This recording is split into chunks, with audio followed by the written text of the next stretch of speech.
समझ नहीं आया सर ये। भाई अगर हम किसी भी इलेक्ट्रिक फील्ड के अंदर किसी चार्ज को रख दें, मान लीजिए हमने इस चार्ज को रख दिया और we have kept this charge inside an electric field, है ना। तो अगर मैंने किसी चार्ज को इलेक्ट्रिक फील्ड के अंदर रख दिया तो उसको पहली बात तो फोर्स लगेगा या नहीं लगेगा, मुझे ये बताओ। लगेगा सर। इसमें तो कोई शक नहीं है कि लगेगा। तो जो फोर्स लगेगा उस फोर्स की अपनी डायरेक्शन भी तो होगी। Yes sir. तो फोर्स की डायरेक्शन क्या होगी? If it is the positive charge kept inside the electric field, what will be the direction of the force, ठीक है, acting in the electric field. तो पॉजिटिव चार्ज पे जो इलेक्ट्रिक स्टैटिक फोर्स लगेगा that will always act in the direction of electric force की direction electric field की direction में। नहीं आया सर? ये तो समझ में आ गया। अब क्यों होगी उसका लॉजिक भी मैंने साथ साथ दिया था। मैंने आपसे ये बोला था कि अगर मान लो कि इलेक्ट्रिक फील्ड है ऐसे, तो इसका एक मतलब तो ये हुआ कि इधर पॉजिटिव चार्ज हो सकता है, इमेजिन कर लो। तो मैं ये कह सकता हूँ कि इस पे इधर पॉजिटिव चार्ज होगा तभी तो उसकी इलेक्ट्रिक फील्ड इधर होगी, हाँ ना बोलना पड़ेगा भाई। Yes sir. Yes sir. ठीक है, तो इसका दो मतलब हो सकता है, अभी तो एक मतलब की बात कर रहा हूं मैं। तो अगर ये इसके अंदर मैं एक चार्ज रख दूं Q, तो आपको नहीं लगता कि ये वाला Q और ये वाला Q रिपेल करेगा एक दूसरे को? करेगा सर। तो रिपेल करेगा तो ये इलेक्ट्रिक फील्ड की डायरेक्शन में ही तो फोर्स लगा। या फिर इसको इन अदर वर्ड्स में ये भी कह सकता हूं कि अगर इलेक्ट्रिक फील्ड की डायरेक्शन इधर है तो इसका दूसरा मतलब है कि इधर नेगेटिव चार्ज है। पता नहीं है या नहीं है सर। है ना। तो अगर मैं नेगेटिव चार्ज को मैं इस इलेक्ट्रिक फील्ड का सोर्स मानता हूं, अगर मान लो कि मैं इस नेगेटिव चार्ज को I consider this as to be the source of the electric field, तो आपको नहीं लगता कि ये नेगेटिव चार्ज इसको अट्रैक्ट करेगा? Yes sir. ठीक है, तब भी तो वो उधर ही भागेगा ना जिधर इलेक्ट्रिक फील्ड की डायरेक्शन है, उसी डायरेक्शन में तो इसको फोर्स लगेगा। हाँ सर। ठीक है, तो दिस इज द लॉजिक कि भाई अगर मान लीजिए कि कभी भी आप किसी भी पॉजिटिव चार्ज को इलेक्ट्रिक फील्ड में रखेंगे तो उस पे जो फोर्स लगेगा that will always act in the direction of electric field. Tell me, समझ आई बात या नहीं? Yes sir. Right. वो अपोजिट जी। क्यों लिखवा रखा है? अभी आते हैं उस बात, पहले यहाँ तो हमने ऑपोजिट थोड़ी लिखवाते हो, तू भी ना हर्षित कैसी कैसी बात कर। इसी में अगर मैं निगेटिव चार्ज रखूं इसी इलेक्ट्रिक फील्ड, कैसा चार्ज रखूं हर्षित? नेगेटिव। निगेटिव। तो निगेटिव पे जो फोर्स लगेगा उसकी direction will be opposite to the direction of electric field, negative पे, नॉट ऑन द पॉजिटिव। अब इसका क्या कॉज है?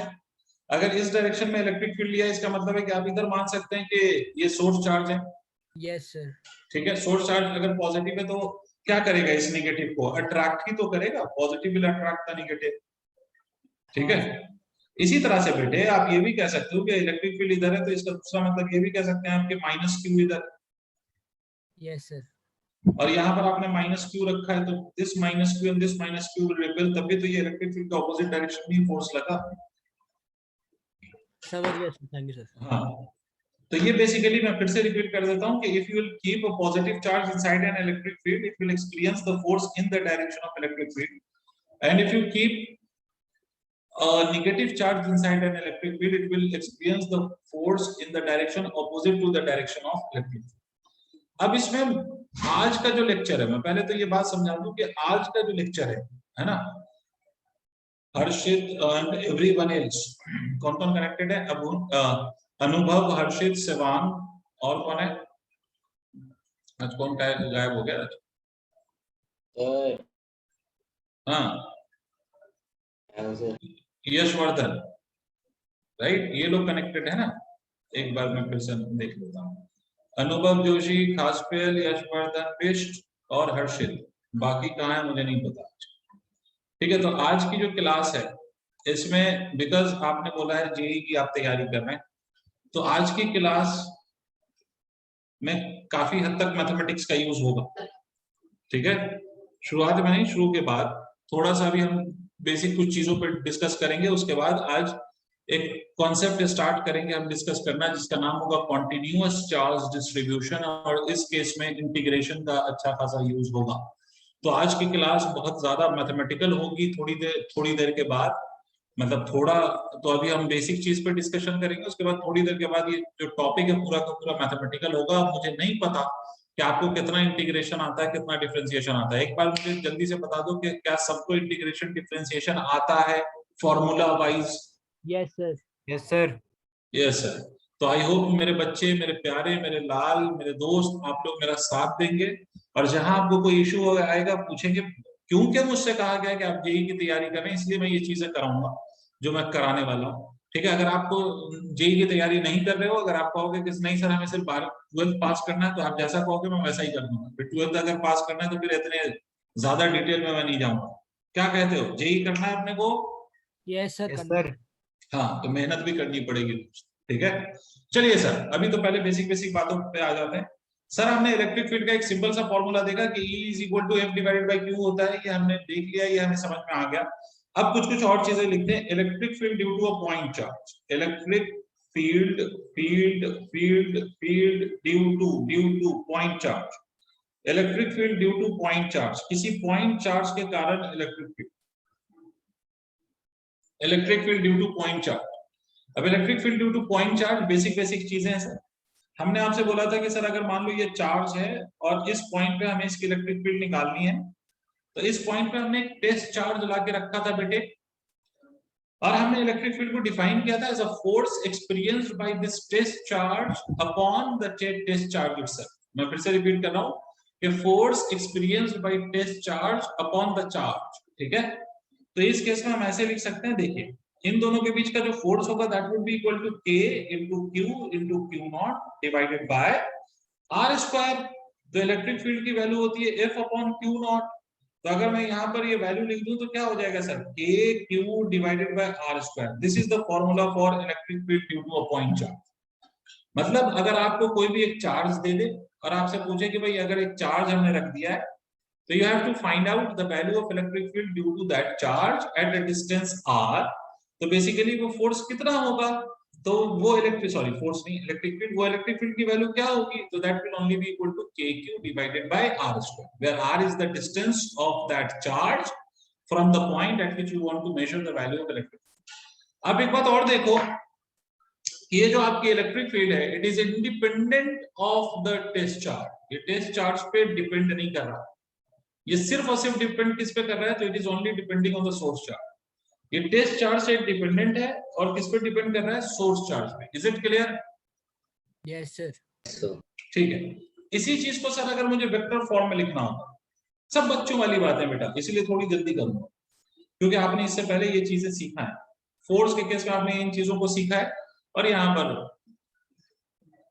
फील्ड है तो फील्ड के केस में भी इन चीजों को सीखोगे। तो वही है वेक्टर फॉर्म। अगर मान लो कि मैं इंस्टेड ये कह दूं कि साहब ये चार्ज क्यू है, इसके रिस्पेक्ट में इसका जो पोजीशन वेक्टर है वो आर वेक्टर है। ठीक है, यहाँ पर हमें इलेक्ट्रिक फील्ड निकालनी है, तो इसी चीज को अगर हमें वेक्टर फॉर्म में लिखना हो तो हम क्या लिख देंगे, k2/r², r यूनिट वेक्टर। भाई वेक्टर फॉर्म में लिखने का मतलब कि मैग्नीट्यूड को आप यूनिट वेक्टर से मल्टीप्लाई कर देंगे, या आप इसी को क्या लिख लेंगे, E is equal to kq/r², unit vector मतलब r vector divided by r का मैग्नीट्यूड। तो इसको आप क्या लिख लेंगे, E is equal to kq upon r का क्यूब मल्टीप्लाइड बाय r का वेक्टर। पता नहीं सर क्या बोल रहे हो, समझ नहीं आया? नहीं सर आया। आ गया। तो ये हो गया सर वेक्टर फॉर्म, वो हो गया स्केलर फॉर्म। ये सब लिख लिया हो तो मैं आगे बताऊं?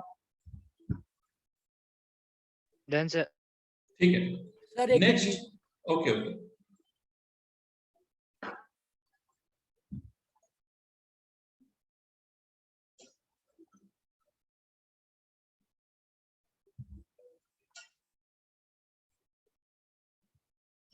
Done sir.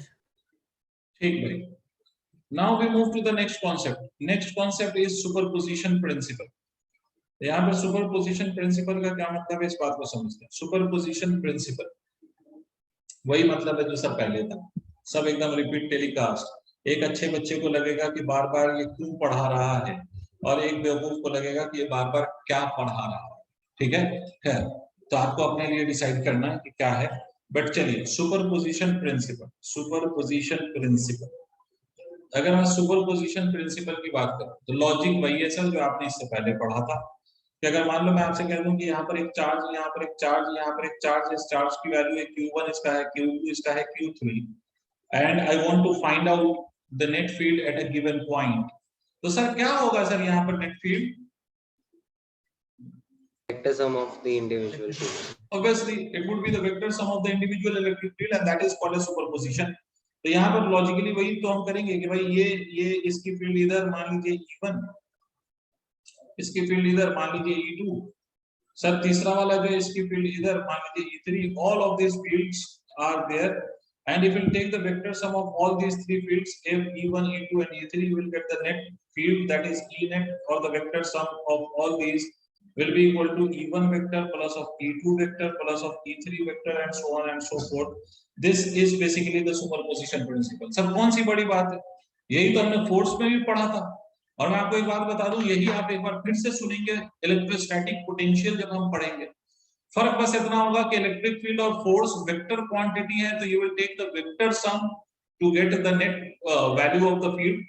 और जब आप यही चीज आप पोटेंशियल में पढ़ेंगे, इलेक्ट्रोस्टैटिक पोटेंशियल में, तो उस केस में आपका वो जो सम होगा that would be the algebraic sum, ठीक है, to get the net value of the potential at a point. ठीक है, तो बेसिकली है तो वही सुपरपोजिशन प्रिंसिपल। ठीक है, आई होप मेरी बात समझ में आ गई। तो this is the same superposition principle, वैसा ही है जैसा आपने पहले पढ़ा था। एक आध सवाल कर लेते हैं फिर हम आगे बढ़ते हैं। Although it is same but फिर भी एक आध क्वेश्चन कर लेते हैं, फिर उसके बाद हम आगे बढ़ते हैं इसी।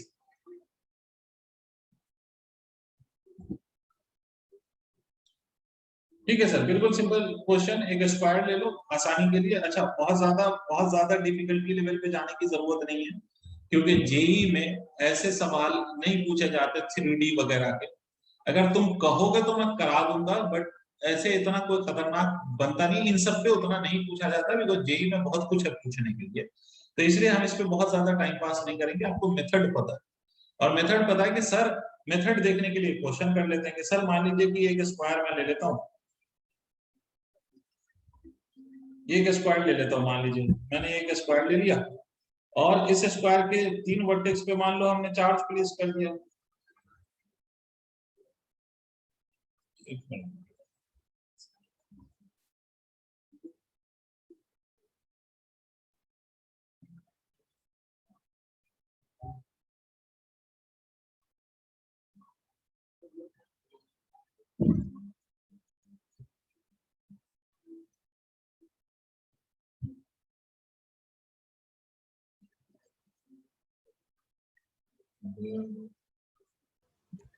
सर हाँ जी, जो ये हम इलेक्ट्रिक फील्ड्स पे सुपरपोजिशन प्रिंसिपल लगा रहे हैं, अगर सब हम सपोज हमें इलेक्ट्रिक फील्ड से नहीं करना है, हम फोर्स का सुपरपोजिशन लगा के उसको टेस्ट चार्ज से डिवाइड करके तभी हमें सेम रिजल्ट मिलेगा ना? हाँ, तो वहां पर तुम्हें कोई टेस्ट चार्ज अज्यूम करना पड़ेगा, जाहिर सी बात है, तब भी रिजल्ट सेम मिलेगा। वहां पर कोई टेस्ट चार्ज आप अज्यूम करोगे, ठीक है, और उस टेस्ट चार्ज को आप सारे से डिवाइड करते फिरोगे, क्या फायदा उसका? नहीं सर, बस मैं पूछ रहा नहीं, हूँ। हाँ, yes yes, you are right कि you will get the same result without any doubt, अगर आप चाहो तो वैसे कर सकते हैं। तो ये मान लीजिए ए है, और ये मान लीजिए कि दिस इज आल्सो ए। तो एक सिंपल सा क्वेश्चन ले लेते हैं सर, कुछ भी 2q माइनस ऑफ 4q, और ये वाला भी हम कुछ 4q ले लेते हैं। इस पॉइंट पे हमें नेट फील्ड चाहिए, इस पॉइंट पे हमें नेट फील्ड चाहिए। I will wait for you to solve. ठीक है, इस पॉइंट पे हमें नेट फील्ड चाहिए। एक स्क्वायर के साइड लेंथ की वैल्यू है a, और उसके एक वर्टेक्स पे हमें नेट फील्ड चाहिए, and you have kept the charges 2q 4q and minus 4q at the 3 vertices of an square. I want the net field at the 4th vertex. Sir आप try करेंगे या मैं करूं? Sir try करेंगे। ठीक है, खास पेल कहां गायब हो आज? यस सर, हूँ यहाँ पे। हाँ, तो are you trying this? Yes sir. Okay, hurry up.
चलिए सर साथ साथ भी करते हैं।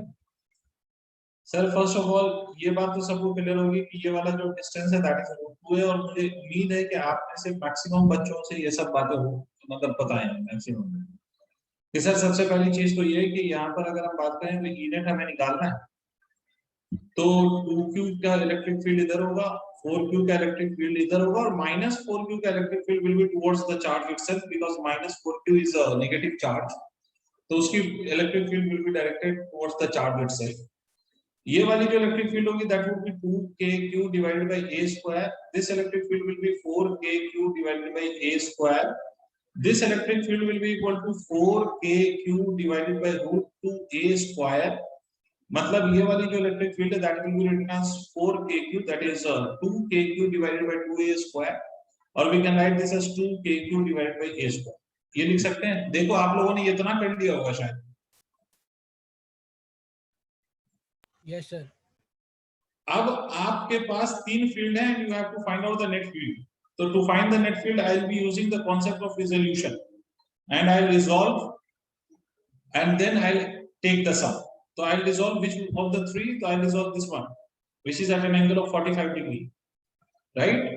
तो ये वाली जो फील्ड है बेटा ये 2kq divided by a square है, इसका जो यहाँ पर कंपोनेंट आएगा that will B cos 45, so this will be written as 2kq divided by √2a square because cos 45 is 1 by √2। Okay सेवान, चलो देखते हैं आंसर मैच कर लेना आप, और यहाँ पर जो इसका फील्ड आएगा that would also be equal to 2kq divided by √2a square because sin 45 is also equal to 1 by √2। ठीक है, तो ये वाला जो होगा सर, ये वाला this will be equal to 4kq upon a square, और ये वाला जो होगा sir this will be equal to 2kq divided by a square. These are the values of electric field। I hope आपको मेरी बात समझ में आया। सर यहाँ तक क्लैरिटी है, प्लीज रिस्पॉन्ड। खासपेल का तो आंसर आ गया, Yes, बाकी sir. लोग शायद सॉल्व कर रहे हैं शायद। सर भेज दिया था ऑलरेडी। ओके बेटा मैं देख लेता हूँ।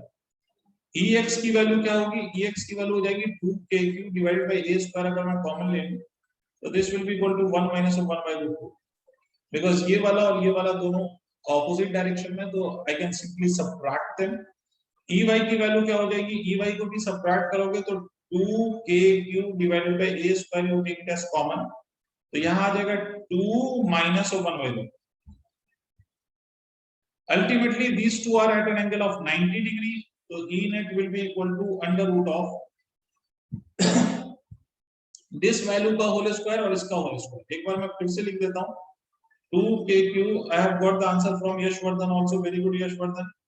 तो अगर मैं इन सबको सॉल्व करूंगा तो आई होप मेरी बात आप ऐसे समझ लेंगे कि सर ये जो 2kq by a स्क्वायर है ये कॉमन आके रूट से हम बाहर कर सकते हैं, और इसको हम लिख सकते हैं 1 माइनस 1 by √2 का square plus of 2 into 1 minus of 1 by √2 का होल स्क्वायर। आई होप ये कुछ ऐसा आपको इस फॉर्म का आ रहा है।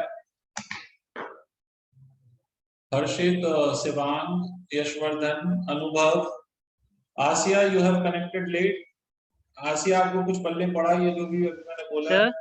जी सर वो 2 से मल्टीप्लाई होगा या 2 माइनस 1 बाय √2 का होल स्क्वायर होगा? कौन सा?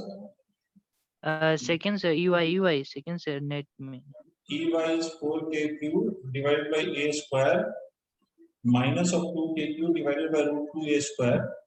तो बेटा अगर आप 4kq a स्क्वायर में से 2kq by √2a square common ले रहे हो तो इसमें 2kq by a square common आएगा, तो यहाँ 2 और यहाँ -1 by √2 बचेगा ना। यस सर सर नीचे मतलब नेट वो निकालते समय 2kq by a square common ले जाके मैंने 2 2 माइनस, अच्छा ये एक्स्ट्रा वो अच्छा गलती हुई मेरे से, ये ब्रैकेट यहाँ लगाना चाहिए। So this is what you are trying to say, that is 2 minus 1 by √2, right? जी सर। आसिया कुछ हजम कुछ समझ आएगा कुछ? Yes sir. पता नहीं है समझ आया आपको या नहीं आया, बट फिर से मैं आसिया में रिपीट कर देता हूँ कि again we are discussing about the superposition principle, और फोर्स का सुपरपोजिशन प्रिंसिपल हो या फिर इलेक्ट्रिक फील्ड का सुपरपोजिशन प्रिंसिपल हो, meaning of both the superposition principle is same. ठीक है, सुपरपोजिशन का मतलब ही होता है sum of all, and because either you talk about the force or you talk about the electric field, force भी वेक्टर क्वांटिटी है और फील्ड भी वेक्टर क्वांटिटी है, तो जब आप सम ऑफ ऑल कहते हैं तो you take the vector sum of all, right? तो आप वेक्टर सम की बात करेंगे तो you will consider the vector sum. Is it clear? Yes sir. ठीक है, ये बहुत बेसिक सा सवाल था, ये बहुत बेसिक सा सवाल ही हमने किया है बेसिकली। अब जो मुझे आज बात करनी है, मैं पहले ही बोल चुका हूँ, आसिया में आज की बात से पहले ही बोल चुका हूँ कि आज की क्लास कुछ ज्यादा ही मैथमेटिकल होगी। मैथमेटिकल का मतलब इसमें कुछ इंटीग्रेशन डिफरेंशिएशन का कुछ खास यूज करेंगे हम लोग, क्योंकि आज का जो टॉपिक है जिसमें हम ये डिस्कशन करने वाले हैं उसमें हम इंटीग्रेशन डिफरेंशिएशन का अच्छा खासा यूज करने वाले हैं, ठीक है, स्पेशली इंटीग्रेशन। तो अब टॉपिक क्या है? टॉपिक का नाम डालिए कॉन्टिन्यूअस चार्ज डिस्ट्रीब्यूशन। टॉपिक का नाम डाले आप कॉन्टिन्यूअस चार्ज डिस्ट्रीब्यूशन। कॉन्टिन्यूअस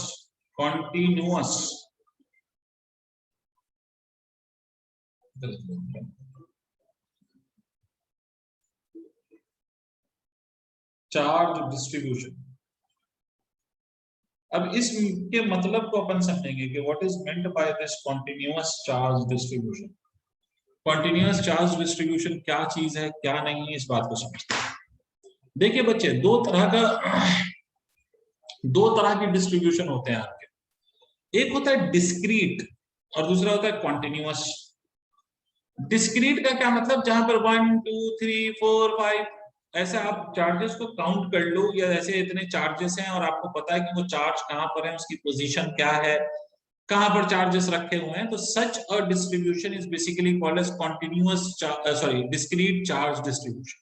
मतलब जैसे बेटे अगर मैं आपसे कहूँ ये एक चार्ज है भाई, ये चार्ज रखा हुआ है 1,1 पे, मान लो दूसरा चार्ज है, दूसरा चार्ज रखा हुआ है 2,4 पे, मान लो कुछ भी मान लो, ये चार्ज है, ये रखा हुआ है 1,2 पे, कुछ भी कहीं भी, मुझे नहीं पता कहाँ, कहीं भी किसी भी रख दो।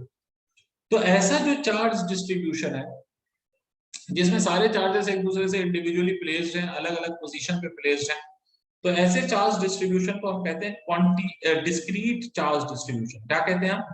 Discrete charge distribution. ठीक है, तो अभी तक जो भी चीजें हम कर रहे थे ना, चाहे हम फोर्स कैलकुलेट कर रहे थे बिटवीन द टू चार्ज और we were calculating the electric field due to a charge, तो all was because of the discrete charge distribution. मतलब एक चार्ज की फील्ड या दो चार्ज की फील्ड या तीन चार्ज की फील्ड, वो सब की सब क्या थी? तो all were because of the discrete charge distribution और इंडिविजुअल चार्जेस। अब जो हम यहाँ पर डिस्कशन करेंगे that is the continuous charge distribution. अब कॉन्टिन्यूअस चार्ज डिस्ट्रीब्यूशन का क्या मतलब है सर? डिस्क्रीट तो आपको हजम हो गया होगा थोड़ी देर में, जहां तक मुझे लगता है कि डिस्क्रीट आपको कुछ हद तक क्लियर हो जाएगी। डिस्क्रीट का मतलब 1 4 2 4 3 4 4 4 4, तो उसको अपन डिस्क्रीट कहते हैं। कॉन्टिन्यूअस मतलब ये बेटा कि जिसमें हम चार्जेस को अलग अलग इंडिविजुअली हम उसको अलग नहीं कर सकते। मतलब चार्जेस है तो बहुत सारे चार्जेस है, एक दो नहीं, बहुत सारे। ठीक है, बात समझ रहे हो? जैसे अगर मैं आपसे कहूं कि मैंने किसी बॉडी को चार्ज कर दिया, फॉर एग्जांपल मैंने एक रॉड लिया और रॉड को, पूरे रॉड को, क्या बन जाए, ये पूरे रॉड को हमने चार्ज कर दिया। रॉड लिया, एल लेंथ की रॉड ले ली और इसको हमने पूरे को चार्ज दे दिया, मतलब चार्ज कर दिया इसको। ठीक है, चार्ज दे दिया या चार्ज निकाल के चार्ज कर दिया या इलेक्ट्रॉन दे के चार्ज कर दिया, जैसे भी करा, पूरे रॉड को चार्ज कर दिया। तो क्या आप इसमें काउंट कर सकते हो कि पूरे रॉड में कितना चार्ज होगा? No sir. No sir, not at all, right? तो ये जो चार्ज डिस्ट्रीब्यूशन है रॉड का, this will be considered as continuous charge distribution. वैसे ही सर अगर मान लो कि मैं आपसे कहूं ये कोई सरफेस ले लिया हमने, square plate, rectangular plate, triangular plate, ring, hollow sphere, solid sphere, disc, ये सारी तरह की जो भी बॉडीज हैं, अगर किसी भी बॉडी को मैं चार्ज कर दूं तो उसमें आप ये नहीं कह सकते कि उसमें एक चार्ज है, दो चार्ज है, चार चार्ज है, ऐसा नहीं कह सकते। वो कितने भी पॉसिबल वैल्यूज ऑफ चार्जेस हो सकते हैं। तो ऐसे डिस्ट्रीब्यूशन ऑफ चार्जेस को हम क्या कहते हैं? Continuous charge distribution. क्या कहते हैं बच्चों? Continuous charge distribution. Continuous charge distribution. Basically दो तरह के चार्ज डिस्ट्रीब्यूशन है, one is discrete which we have already which we have already studied about. और अब जो हम बात कर रहे हैं वो कॉन्टिन्यूअस चार्ज डिस्ट्रीब्यूशन है, जिसपे आज का हमारा डिस्कशन और आज के बाद वाली क्लास में भी इसी का डिस्कशन हम करेंगे। अब ये आप पर डिपेंड करता है बेटा कि आप कितना इंटरेस्ट लेते हो इसमें। मैं ईमानदारी से बता रहा हूँ कि अगर आप इंटरेस्ट कम करने लग जाओगे इस वाली चीज में तो मैं कुछ चीजें स्किप मार सकता हूँ। अगर आप इंटरेस्ट दिखाओगे तो मैं कुछ चीजें और ज्यादा कराने की कोशिश करूंगा आपको, ठीक है। तो it depends purely on your interest. और दूसरी बात यह है बेटा कि अगर हमें जेई निकालना है तो हमें वो चीजें तो करनी है जैसे क्वेश्चन जेई ने पूछे हुए हैं ऑलरेडी, इन तरह की चीजों पे क्वेश्चन पूछे जा सकते हैं, तो उन चीजों को तो अपने को समझना ही है या उन चीजों को अपने को करना ही है, ठीक है। तो इसलिए भी हमें ये करना है, ठीक है। अब कॉन्टिन्यूअस चार्ज डिस्ट्रीब्यूशन का अगर आपको एक आइडिया बन गया, if now you have the intuition of continuous charge distribution, तो अब हम इस बात पे आते हैं कि भाई कितने टाइप के इस कॉन्टिन्यूअस चार्ज डिस्ट्रीब्यूशन में कितने टाइप्स हैं। तो सबसे पहला कॉन्टिन्यूअस चार्ज डिस्ट्रीब्यूशन में जो सबसे पहला टाइप है कॉन्टिन्यूअस चार्ज डिस्ट्रीब्यूशन का, that is called as linear charge distribution. Linear charge distribution, linear charge distribution. इसका क्या मतलब है?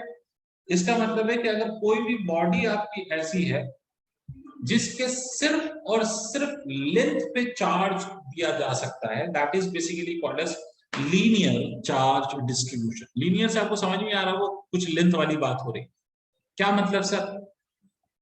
फॉर एग्जाम्पल अगर आप कोई वायर ले लो, अगर आप कोई वायर ले लो, वायर, तो ये जो वायर होती है, तो मैं ये नहीं कहता कि उस वायर में एरिया ऑफ क्रॉस सेक्शन नहीं होता। मेरी बात समझिएगा कि अगर आपने कोई वायर ले लिया तो उसमें ये एरिया ऑफ क्रॉस सेक्शन ना, ये इसका जो ये गोल वाला पोर्शन है, शायद आपको दिखे, ये जो गोल वाला पोर्शन है इसका एरिया ऑफ क्रॉस सेक्शन है, but in comparison to its length, ये जो लेंथ के कंपैरिजन में अगर हम देखें तो इसका area of cross section negligible है। In comparison to this length, area of cross section is negligible, and because ये एरिया ऑफ क्रॉस सेक्शन इस लेंथ के कंपैरिजन में नेग्लिजिबल है, तो इसीलिए हम रॉड हो या वायर हो उसका हम area of cross section consider नहीं करते। हम रिंग का भी area of cross section consider नहीं करते। ये मत कहना है रिंग की एरिया, मैंने ऐसा नहीं बोला, मैंने बोला रिंग का एरिया ऑफ क्रॉस सेक्शन। मतलब अगर मान लो कि रिंग है ये अगर कोई रिंग है तो इस ये जो जिस वायर से रिंग बनी हुई है उस वायर का एरिया ऑफ क्रॉस सेक्शन हम कंसीडर नहीं करेंगे। पता नहीं सर क्या बोल रहे हो, खुद ही समझ रहे हो। कास्पेल आज तो बहुत शांत है। यस सर आ रहा है समझ। अच्छा, जहां नहीं समझ में आया वो बिल्कुल पूछ लीजिएगा। तो बेटा ऐसी कोई भी बॉडी जिसके सिर्फ और सिर्फ लेंथ पर चार्ज हो सकता है, या we can only distribute the charge along its length, is known as linear charge distribution. और इसको समझने के लिए आप ऐसा समझ लो कि मान लो हमने कोई वायर ले लिया और उस वायर के L लेंथ पे हमने चार्ज कर दिया, the charge on this is Q and the length is L, ठीक है। तो इस चार्ज डिस्ट्रीब्यूशन को हम लीनियर चार्ज डिस्ट्रीब्यूशन कहते हैं। अब इसमें अगर मान लो कि टोटल चार्ज को मैं टोटल लेंथ से डिवाइड कर दूं कि भाई टोटल चार्ज कितना है और टोटल लेंथ कितनी है, अगर if I divide total charge by total length, ठीक है, तो इसको हम कह सकते हैं चार्ज पर यूनिट लेंथ। यही तो मतलब हुआ कि भाई टोटल चार्ज मान लो 10 कूलम है total charge and the length of the wire is 10 metre, तो 10 coulomb divided by 10 metre will become equal to 1 coulomb per metre. तो इसका मतलब है यूनिट लेंथ का चार्ज पता चल गया, ठीक है। तो ये जो यूनिट लेंथ का चार्ज है इसको हम एक क्वांटिटी का नाम देते हैं, इसको हम कहते हैं लीनियर चार्ज डेंसिटी। क्या कहते हैं भाई? Linear charge density, that is represented by lambda. इसकी SI यूनिट क्या होगी? तो SI unit of this lambda is coulomb per metre, because charge की SI यूनिट इज कूलम और इसकी SI लेंथ की SI यूनिट इज मीटर, तो this is coulomb per metre. दूसरी बात, अगर मान लो कि चार्ज बहुत छोटा सा ले लूं मैं और लेंथ भी बहुत छोटा सा ले लूं, तो लैम्डा को मैं dQ/dL भी लिख सकता हूं for the small values of Q and the small value of L। तो यहां से मैं ये भी लिख सकता हूं कि dQ is equal to lambda multiplied by d, ठीक है। और इसको अगर दोनों तरफ इंटीग्रेट कर दें, दोनों तरफ इंटीग्रेट कर दें, तो I will get the total charge. Is it clear? Yes sir. Yes sir. Very good. इसको नोट करो, मैं आपको एक क्वेश्चन कराता हूं। I don't know whether you will be able to understand that or not. But let us try. मान लो sir but इतनी देर में यशवर्धन तू टाइप कर रहा था। Sir but charge is quantized so continuous distribution on microscopic level will also be के बाद क्या था, विल आल्सो बी डिस्क्रीट। नहीं, हाँ बात समझिए, charge is quantized but remember charge का जो क्वांटाइजेशन है that holds only for the microscopic level and not on the macroscopic level, है ना। जिसने ये सवाल पूछा है, क्या नाम है, यशवर्धन। चार्ज का जो क्वांटाइजेशन है बेटा, चार्ज का क्वांटाइजेशन वो मैक्रोस्कोपिक लेवल में फिट नहीं होता, चार्ज का क्वांटाइजेशन माइक्रोस्कोपिक लेवल तक फिट होता है। ठीक है यशवर्धन। अब जैसे मैं तुम्हें एक बात बताऊं, यशवर्धन बोल ले बेटा। Yes sir. ठीक है, मैं तुम्हें एक बात बताऊं, मैं तुम्हें कहूं कि भाई तुम्हें एक टी स्पून समझते हो, 1 टीस्पून ऑफ शुगर दे दूं मैं आपको, और मैं कहूं कि भाई इसके पार्टिकल्स को अलग अलग करो। If I give you 1 teaspoon of sugar and I ask you to count the particles, sugar particles of course, तो आप उसको काउंट कर लेंगे, भले 1 घंटे में करें, 2 घंटे में करें, 3 घंटे में करें, you will be at least able to count those number of particles, sugar particles present in 1 teaspoon. But अगर मैं आपसे कहूं कि एक सैक मतलब वही जो बैग ऑफ शुगर होता है ना, वो 25 kg का, 30 kg का, if I give you 25 kg or 30 kg of sugar and I ask you to count the sugar particles, will you be able to do that? No sir. Not at all, right? तो उस case में मैं ये कह सकता हूँ कि वो जो शुगर के पार्टिकल जो हम उसमें स्पून में काउंट कर पा रहे थे 1 2 3 4, मतलब जिसमें हम डिस्क्रीट वैल्यूज डिफाइन कर पा रहे थे, but for 25 kilo of sugar और 30 kg of sugar we will not be able to do that. तो हम वहां पर कह देंगे बस बहुत सारे पार्टिकल्स हैं शुगर के। तो there we can apply the continuous concept कि भाई सारे वैल्यूज, मतलब अगर आपसे कोई पूछ ले भाई कितने पार्टिकल हो सकते हैं, तो भाई जितने, मान लो 1 से लेके एकदम आखिरी नंबर ऑफ पार्टिकल तक ढूंढो, तब भी वो सारे अवेलेबल हैं उसके। तो in that case we will not be using the concept of quantization. Continuous distribution में we never use the quantization, वो डिस्क्रीट के लिए हम यूज करते हैं। या फिर हम ऐसे कह सकते हैं कि एट माइक्रोस्कोपिक लेवल, मतलब बहुत छोटे लेवल ऑफ चार्ज पे वी कैन क्लेम दैट के charges are quantized.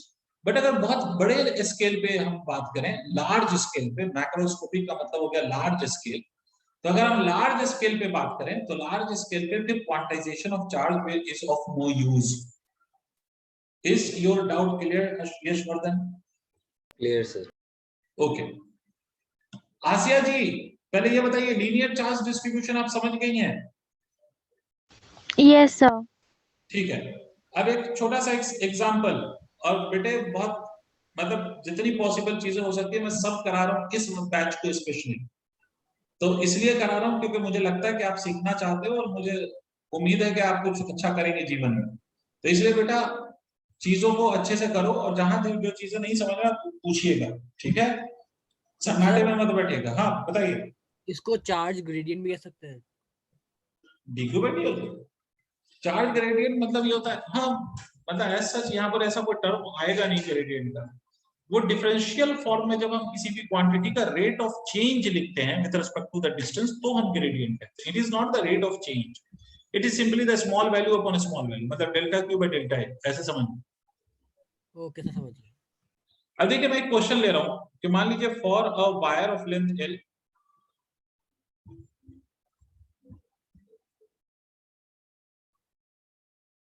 Charge distribution, मतलब ऑब्वियसली लीनियर चार्ज डिस्ट्रीब्यूशन, तो charge distribution is given as lambda is equal to lambda naught multiplied by x square, where lambda naught is constant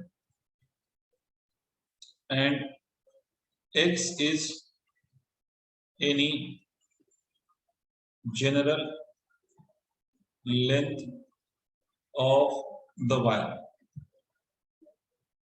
Calculate total charge of the wire if its length is L।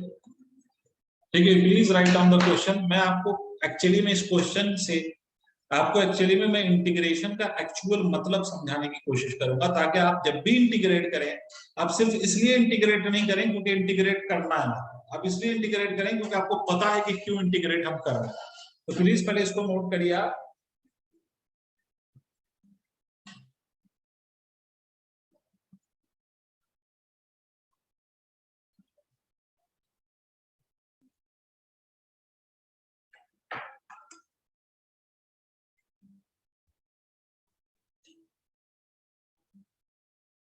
Sir length x है या l है? Total length of the wire is L, this is L। और ये जो x है ना, वहां पर जो इसमें x है, that is any general length.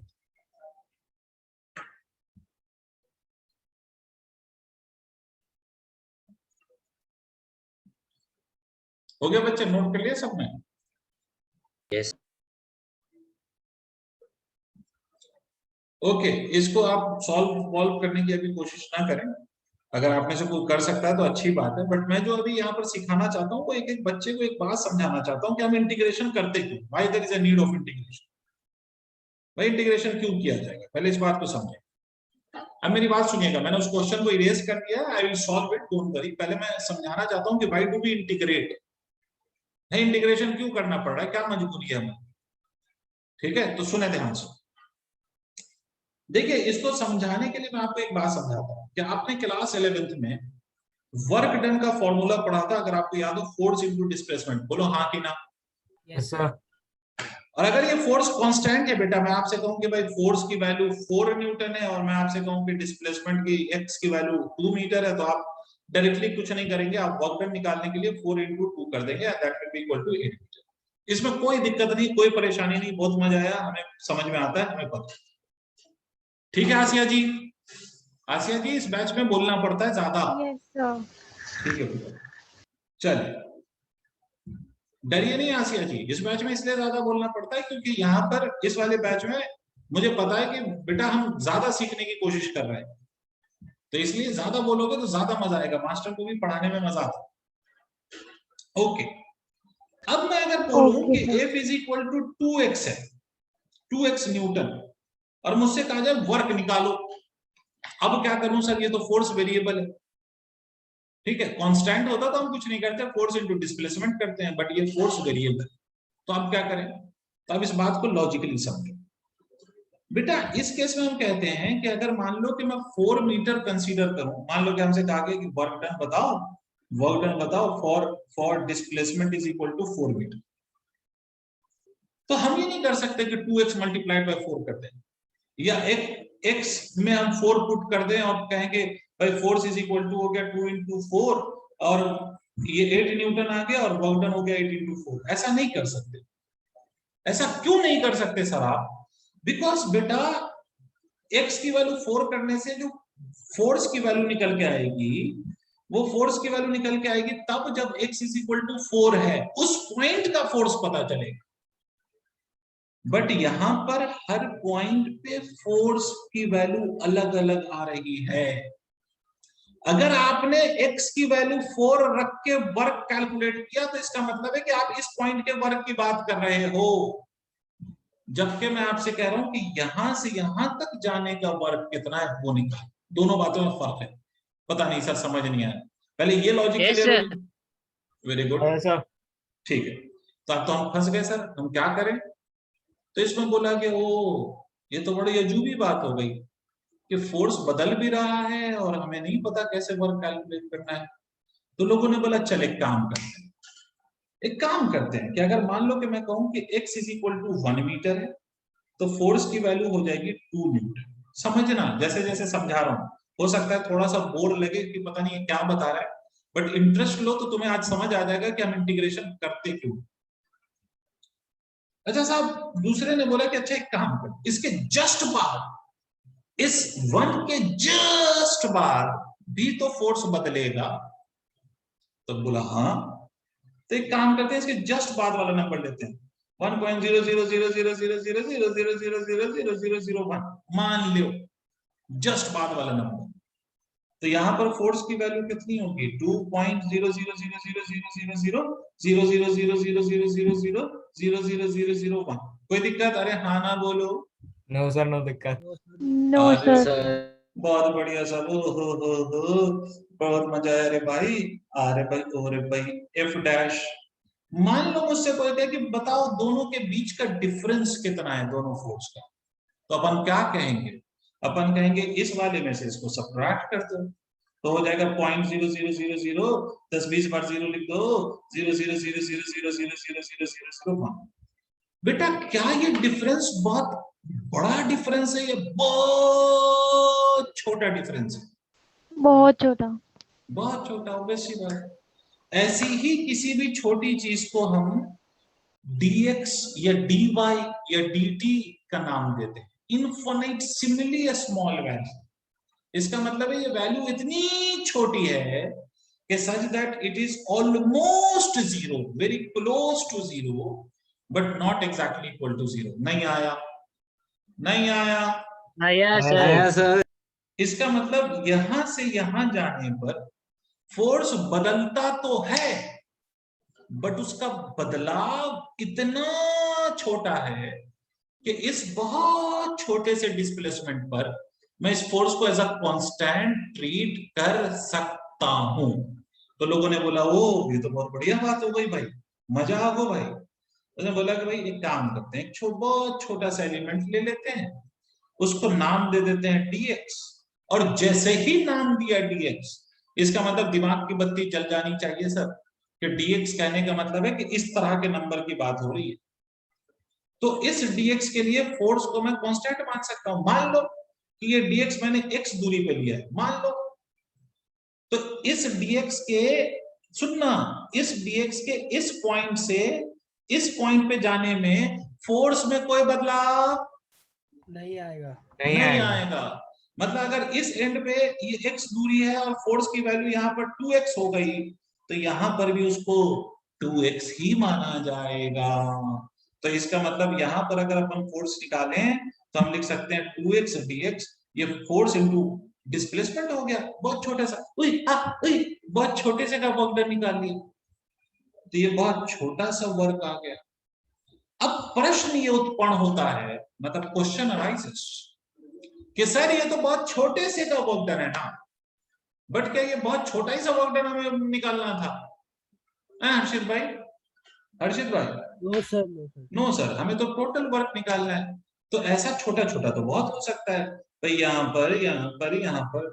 तो न्यूटन के साथ भी यही इश्यू था कि सर ऐसे छोटे छोटे वैल्यूज तो बहुत होंगे।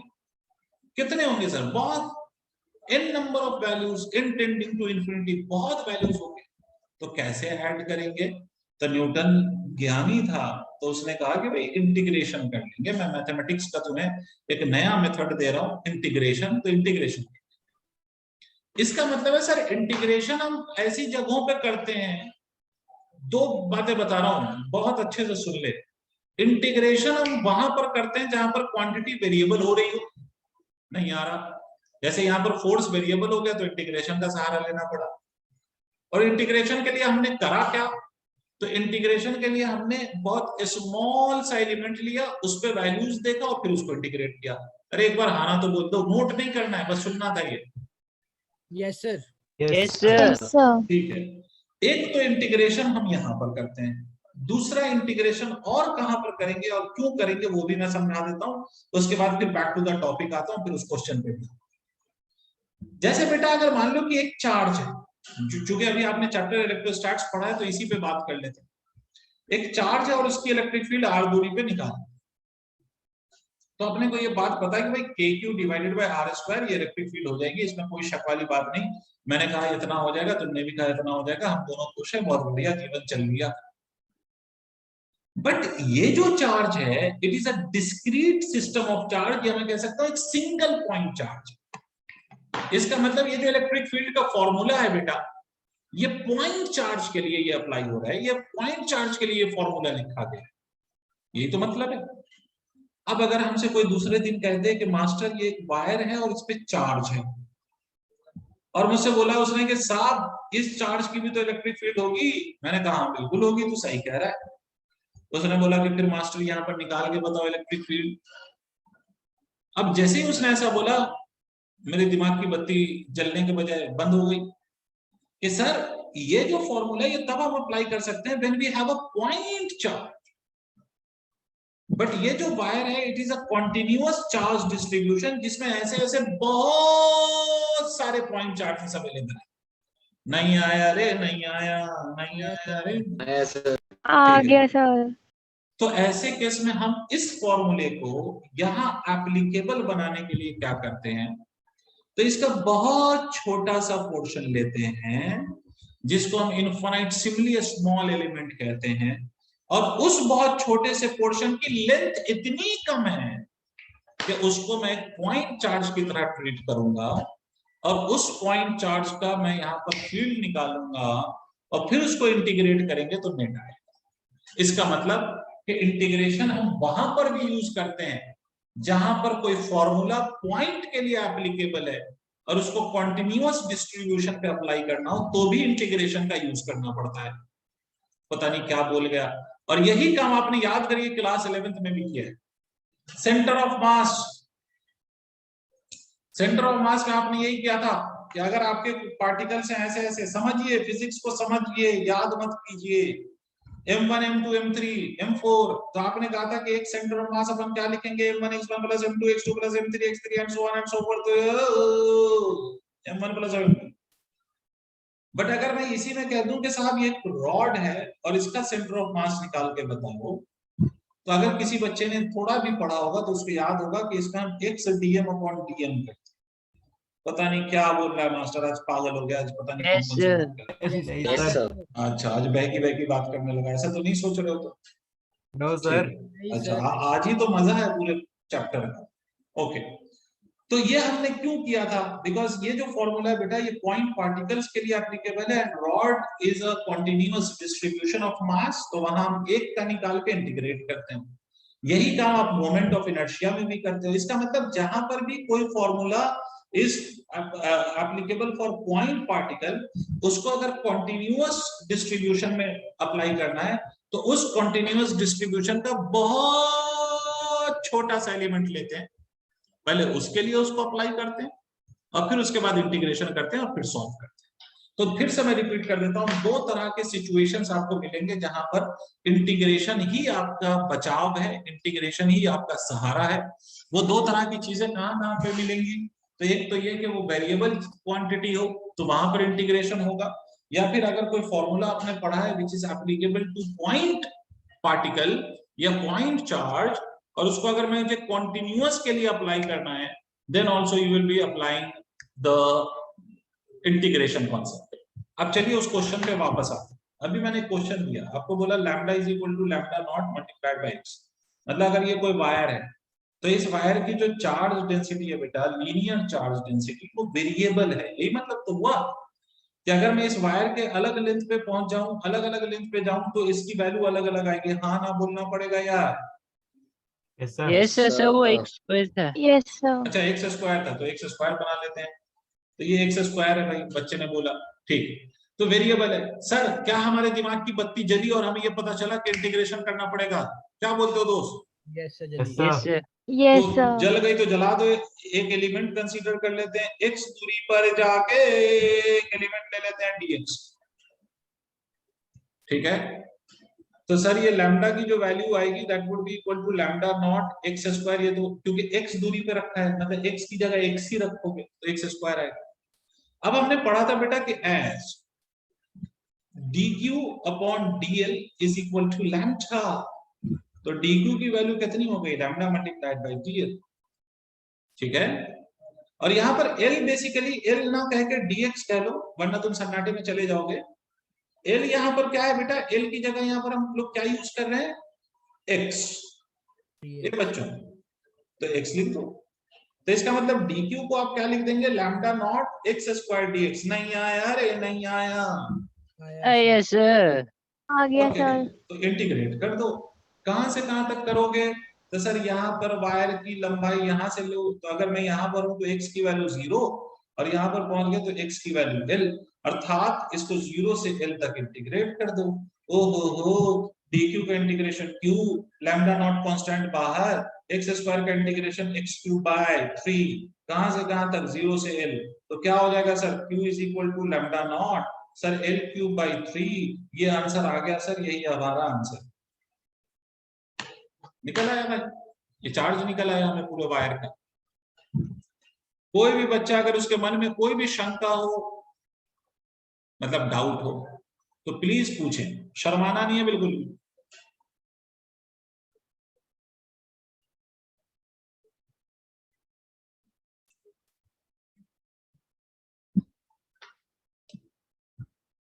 No doubt, sir. Okay, note करो इसको, तो फिर आगे दूसरे और चार्ज डिस्ट्रीब्यूशन पे आए और उसके बाद फिर हम इलेक्ट्रिक फील्ड निकालना शुरू करते हैं। Done sir. Very good. Asiya, is it done बेटा? 1 minute sir. Okay,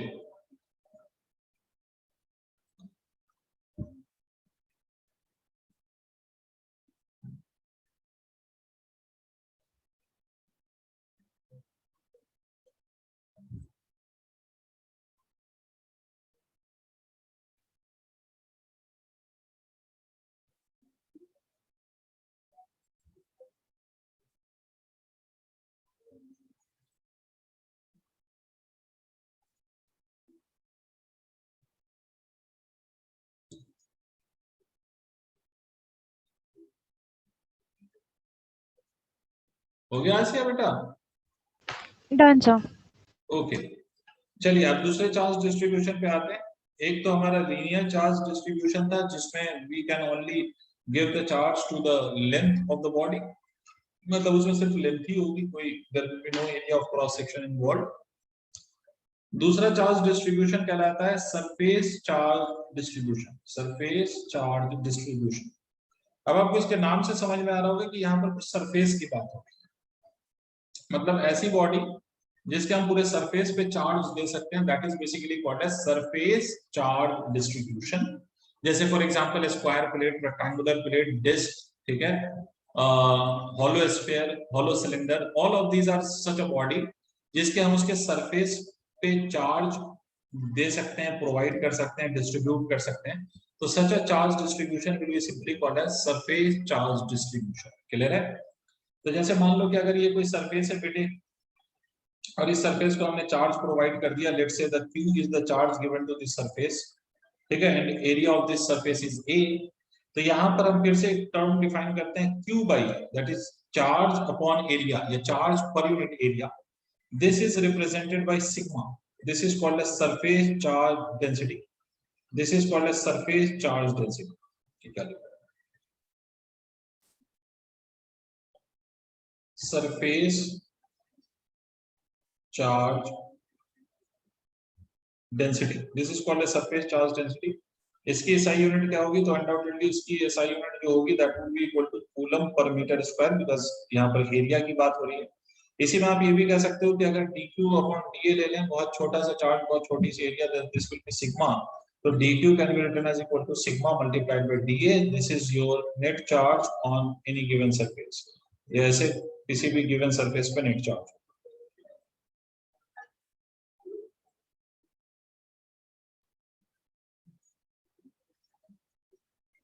done sir. Okay बेटा, नोट कर लिया? तो तीसरे चार्ज डिस्ट्रीब्यूशन पे आता हूँ Done, अगर sir. समझ में। Okay, very good. तो I am coming, Harshit, is it done बेटा? Yes sir. सर जी, जैसे हम ये वेरिएबल ले रहे हैं ना, कोई भी चीज, जैसे लास्ट टाइम हमने ये कहते नहीं, हैं, इट कैन बी कांस्टेंट और वेरिएबल, इट इज नहीं नॉट नहीं नेसेसरी। हाँ सर, मैं कह रहा हूँ जब भी हम कोई वेरिएबल चीज लेते हैं, जैसे लास्ट टाइम हमने जी जी ये चार्ज डेंसिटी दी थी, तो वो एक जी। यूनिफॉर्म तरीके से वेरिएबल होगी ना, ऐसा नहीं कि हाँ, जो मतलब आप ये कहना चाह रहे हो कि उसका जो चेंज होगा वो यूनिफॉर्म होगा, ऐसा कहना चाह रहे हो? Yes sir. देखो, जरूरी नहीं यूनिफॉर्म, नॉन यूनिफॉर्म चेंज भी हो सकता है, बट आप में भाई इतना भी वो आप पे वो नहीं करेंगे, जुल्म नहीं करेंगे। तो जब भी आपको दिया जाएगा वो यूनिफॉर्म काइंड ऑफ चेंज ही मिलेगा, नॉट सर नॉन। जी सर, जैसे हमारा लीनियर चार्ज डिस्ट्रीब्यूशन में तो हम उसी का लेंथ तक, शुरुआत से लेंथ तक लिमिट्स लेते थे, पर इस मतलब इस स्क्वायर प्लेट में एरिया जीरो एरिया से एरिया जैसे स्क्वायर, जीरो से एल बहुत, स्क्वायर वैसे लेंगे। नहीं नहीं नहीं, ये बात समझ नहीं, इसीलिए इस पे मैंने कोई क्वेश्चन नहीं लिया, वो मैं आगे कराऊंगा। अभी कुछ चीजें समझ नहीं। देखो, हम क्लास 12th में या 11th-12th में जो इंटीग्रेशन हम पढ़ते हैं that is called as line integral. ठीक है, आप जो भी इंटीग्रेशन पढ़ते हैं उसमें लेंथ के टर्म्स में इंटीग्रेशन पढ़ते हैं, मतलब जैसे y dx है ना, या x या f dx, ये जो भी इंटीग्रेशन आप पढ़ते हैं it is called as line integral. मतलब आगे आप पढ़ेंगे जब आप ग्रेजुएशन में पहुंचेंगे, इंजीनियरिंग में पहुंचेंगे, या आप फिजिक्स लेके पढ़ें या मैथ्स लेके पढ़ें, जो भी करें आप जीवन में, तो वहां पर आप दो तरह के और इंटीग्रेशन पढ़ेंगे, जिसमें एक का नाम होगा सरफेस इंटीग्रल और दूसरे का नाम होगा वॉल्यूमेट्रिक इंटीग्रल। मतलब वहां पर डबल इंटीग्रेशन और एक आएगा ट्रिपल इंटीग्रेशन। ये एरिया वाला इंटीग्रेशन जो आप कह रहे हैं वो है, और ये वॉल्यूम वाला इंटीग्रेशन है वो है। समझ आई बात? तो इसका मतलब है कि जब आपको, और ये सब अभी हमें नहीं पढ़ना है, double integration triple integration maths में हमें नहीं पढ़ना, वो हमें ग्रेजुएशन में पढ़ना है। तो अभी फिलहाल ये बात समझिए कि सर अगर एरिया हुआ तो हम क्या करेंगे। इसीलिए आपने क्लास 11th याद करिए थोड़ा सा, अगर आपको याद है, जब आपने मोमेंट ऑफ इनर्शिया कैलकुलेट किया था फॉर द डिस्क, तो आपने उस डिस्क में एलिमेंट्री पोर्शन लिया होगा। You remember? वो एलिमेंट्री पोर्शन याद कीजिए, वो रिंग था। यस है ना? अब सर क्वेश्चन अराइजेस, वो रिंग क्यों था? क्योंकि रिंग में लेंथ हम लेते हैं, रिंग का हम क्या कंसीडर करते हैं, लेंथ। तो ऐसी बॉडी जिसमें एरिया बन भी रहा हो तो हम उसको इस तरह के यूनिट स्मॉल पोर्शन में ब्रेक करेंगे सच दैट कि हम उसका इंटीग्रेशन कर सकें। इसीलिए किसी बॉडी को किस फॉर्म में ब्रेक करना है, यानी उसका एलिमेंट्री पोर्शन या इनफाइनिटेसिमली स्मॉल जो पोर्शन है वो क्या होगा, वो हमेशा याद रखो कि वो फिक्स है। जैसे फॉर एग्जांपल अगर मैं डिस्क ले लूं तो उसमें एलिमेंट्री पोर्शन रिंग होता है। अगर मान लो कि मैं हॉलो स्फीयर ले लूं, अगर इसको काटोगे आप ऐसे ऐसे स्लाइसेस में काटो तो रिंग फॉर्म होगा। या आया समझ में सर। आया सर। अरे वो जो पूछा था वो कहाँ गया, खास पे तुम्हें बात समझ आई? इसका मतलब है कि एरिया के टर्म्स में अभी हम इंटीग्रेशन तो कर ही नहीं सकते, वॉल्यूम के टर्म्स में भी नहीं कर सकते। इसीलिए किस बॉडी में कैसा एलिमेंट्री पोर्शन लेना है वो हम अभी याद रखेंगे, और वो अब जब डिफरेंट डिफरेंट क्वेश्चन करेंगे तो हमें खुद ही समझ में आ रहा होगा कि क्या करना है। ठीक है, अब आते हैं तीसरे चार्ज डिस्ट्रीब्यूशन पे, जिसका नाम है, कौन सा होगा? पहला लीनियर था, दूसरा सरफेस था, तो तीसरा क्या हो सकता है? कोई आइडिया किसी के मन में? कोई वाइब? Yes obviously volumetric. हाँ बोलिए। Sir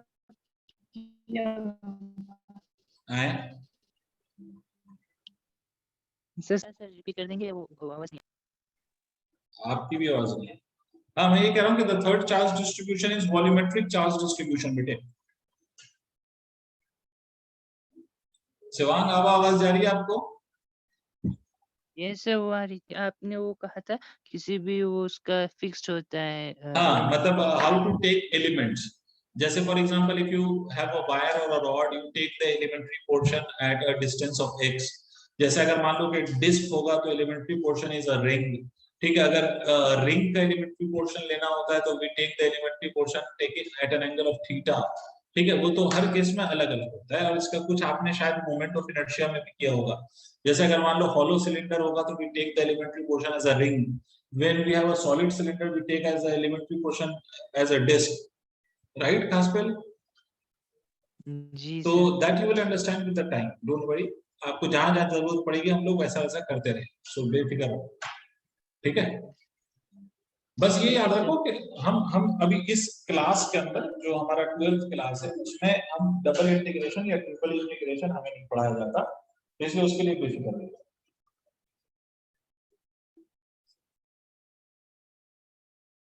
okay, volumetric charge distribution का मतलब होता है कि अगर आप चार्ज पूरे वॉल्यूम पे डिस्ट्रीब्यूट करते हैं, अगर आप कोई भी ऐसी बॉडी ले लें जिसके आप पूरे वॉल्यूम पे चार्ज डिस्ट्रीब्यूट कर देंगे और it will be charge over the whole volume, तो this kind of charge distribution is called as volumetric charge distribution. मान लो इस पे चार्ज डिस्ट्रीब्यूट, ठीक है,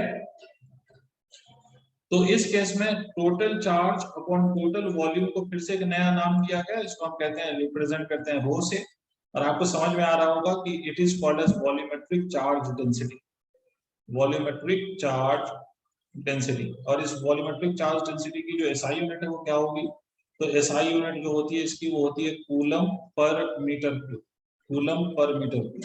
फिर से सब रिपीट टेलीकास्ट है बेटा, कि रो को हम ऐसे भी लिख सकते हैं, बहुत छोटे चार्ज बहुत छोटे वॉल्यूम के लिए dq/dv, तो dq can be written as equal to rho multiplied by dv, दोनों तरफ इंटीग्रेट कर देंगे तो ये आ जाएगा।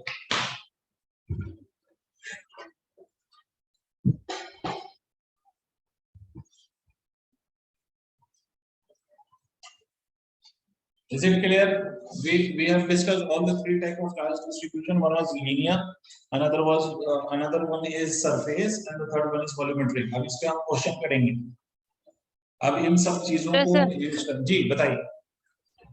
सर अगर स्क्वायर होगा तो हम उसके लेंथ वाइज एक एलिमेंट्री पार्टिकल लेके फिर हाँ, स्क्वायर होगा तो उसमें स्ट्रिप कंसीडर करते हैं। अगर स्क्वायर प्लेट है, ये स्क्वायर है, ये स्क्वायर प्लेट है, तो इसको ब्रेक करने का तरीका ये होता है कि हम x दूरी पर जाके एक स्ट्रिप कंसीडर कर लेते हैं जिसकी लेंथ dx है और इसका जो ब्रेथ है वो a है। तो इसमें लेंथ का फॉर्म आ गया ना, देखो।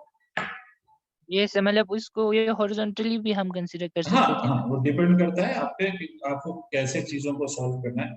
अगर हॉरिजॉन्टली भी हम यही कर सकते थे, ये ऐसे मान लीजिए, जैसे भी करते हैं, लेकिन हम स्ट्रिप कंसीडर करेंगे जिसमें लेंथ को हम dx मानेंगे, मतलब इंटीग्रेशन जो होगा वो लेंथ के टर्म्स में। Yes sir. समझे? आगे बढ़ो। Yes, sir. Okay, so we have talked about three type of distribution. One was linear charge distribution, another is surface charge distribution, and third one is volumetric charge distribution. So we now know the three charge distribution. In the continuous charge distribution, we have maximum three charge distribution: linear, surface, and volumetric. अब इन सब को use करके we now in position to discuss few of the problems, और आप उसको ये कह लो कि डेरिवेशन कह लो, क्वेश्चन कह लो, जो भी कह लो। तो पहला नाम लिखो, electric field at the centre of semi circular charged ring. Electric field मैं सिंपली E लिख रहा हूं for electric field at the centre of semi circular charged ring. Charged ring है, और कैसा चार्ज्ड रिंग है? Semi circular. ये लिखिए पहले, आप क्या हम पढ़ने वाले हैं वो पहले लिख लीजिए।